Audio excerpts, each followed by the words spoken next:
नमस्कार, आप देख रहे हैं आप तक न्यूज और मैं हूं आपके साथ आरती सिंह आजाद। डालते हैं नजर खास खबरों की ओर।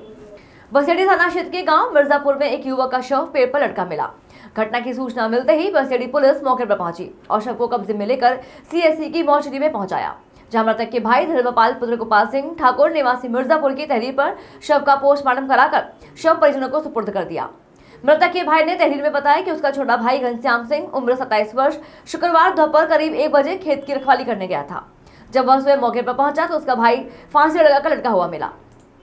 मृतक के भाई ने तहरीर में 2 जनों पर उनके भाई को पिछले 3 दिन से धमकाने का आरोप लगाया है। फिलहाल पुलिस ने मामले की जांच शुरू कर दी है। तारीख 24/2/2023 को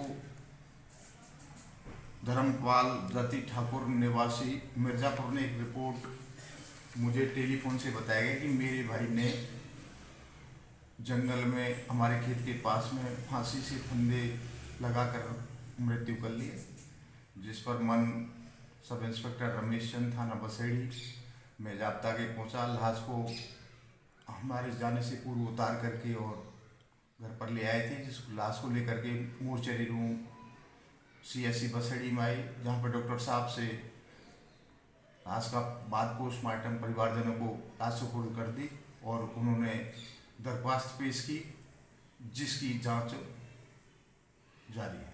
बहुजन समाज पार्टी के विधायक रहे राजू पाल हत्याकांड मामले के मुख्य गवाह उमेश पाल के घर में घुसकर अज्ञात बदमाशों ने ताबड़तोड़ फायरिंग की, जिससे वह और उसकी सुरक्षा में लगे 2 सिपाही गंभीर रूप से घायल हो गए। तीनों को स्वरूप रानी नेहरू चिकित्सालय में भर्ती कराया गया, जहां पर उमेश पाल और एक सिपाही की मौत हो गई, जबकि दूसरे का इलाज चल रहा है। धूमनगंज थाना क्षेत्र के सुलेम सराय में शुक्रवार को शाम उमेश पाल के घर में घुसकर हमलावरों ने ताबड़तोड़ गोली और बमों से हमला किया। घटना के बाद हमलावर पूरे इलाके को बम मार देने की दहशत देते हुए फरार हो गए। घटना के बाद तीनों को अस्पताल ले जाया गया, जहां उमेश पाल समेत एक गनर की मौत हो गई। गौरतलब है कि 25 जनवरी 2005 को शहर पश्चिमी से बसपा विधायक रहे राजू पाल की दिन दहाड़े गोली मारकर हत्या कर दी गई थी। इस गोलीबारी में देवी पाल और संदीप यादव की भी मौत हुई थी, जबकि 2 लोग गंभीर रूप से घायल हुए थे। उमेश पाल इस मामले में मुख्य गवाह था। इस मामले में पूर्व सांसद अतीक अहमद व उनके छोटे भाई पूर्व विधायक खालिद अजीम उर्फ अशरफ समेत अन्य लोगों के खिलाफ रिपोर्ट दर्ज की गई थी। राजू पाल हत्याकांड में जब उमेश गवाह बने तो 28 फरवरी 2008 को उमेश का अपहरण कर लिया गया था। उनके साथ मारपीट की गई, धमकी दी गई, गवाही दी तो मार दिया जाएगा। बाद में उन्हें छोड़ा गया तो उन्होंने अतीक अशरफ समेत गिरोह के खिलाफ रिपोर्ट दर्ज कराई थी। इसके बाद 11 जुलाई 2016 को उमेश गवाही देने कचहरी गए थे। उन पर कचहरी परिसर में ही जानलेवा हमला किया गया। उमेश ने अतीक अशरफ समेत गिरोह के तमाम लोगों के खिलाफ रिपोर्ट दर्ज कराई। दोनों मामले अब कोर्ट में चल रहे हैं। इसके अलावा 2022 में जान से मारने की धमकी और एक अन्य मामले में एफआईआर लिखवाई गई थी। सर,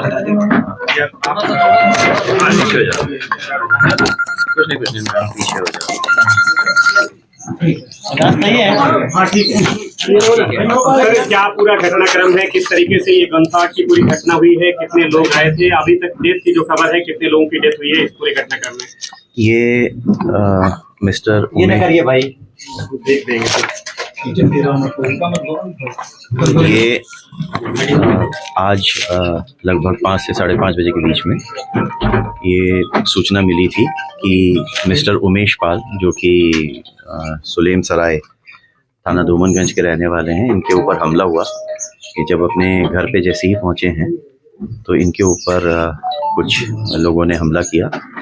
इनको सुरक्षा के लिए 2 गनर मिले हुए थे, क्योंकि ये कुछ केसेस की पैरवी कर रहे थे और उस पैरवी की वजह से इनको 2 गनर सुरक्षा मिले हुए थे। इस घटना में उमेश पाल जी जो हैं उनकी डेथ हुई है और इनके साथ में जो 2 गनर लगे हुए थे उसमें से एक गनर जो है वो अभी क्रिटिकल कंडीशन में है, अभी वेंटिलेटर के ऊपर है। वो उसको रिवाइव करने के लिए प्रयास कर रहे हैं वो लोग। दूसरा जो गनर है वो ऑपरेशन थिएटर में है, उसके भी इंजरी है, तो वो अभी ऑपरेशन थिएटर के अंदर है, उसका ऑपरेशन चल रहा है। उसके लिए हम लोग ब्लड का इंतजाम कर रहे हैं। कहाँ से निकले थे उमेश पाल? कहाँ ये कहीं से अपने घर पे पहुंचे थे। अभी परिवार से बात करके और परिवार से और डिटेल्स इंक्वायरी पता करके और सीसीटीवी की फुटेजेस जो हैं उनको एनालाइज करके इसमें एफआईआर कायम की जा रही है। लोग कुछ पता चल पा रहा है कितने हमला? अभी एक बार पहले परिवार से बात करके सीसीटीवी फुटेजेस हम एक बार पूरी तरह से एनालाइज कर लें, क्योंकि सीसीटीवी फुटेज को देख के फिर हम आपको एग्जैक्ट नंबर। कोई तहरीर अभी अभी परिजन जो हैं वो अभी बना रहे हैं।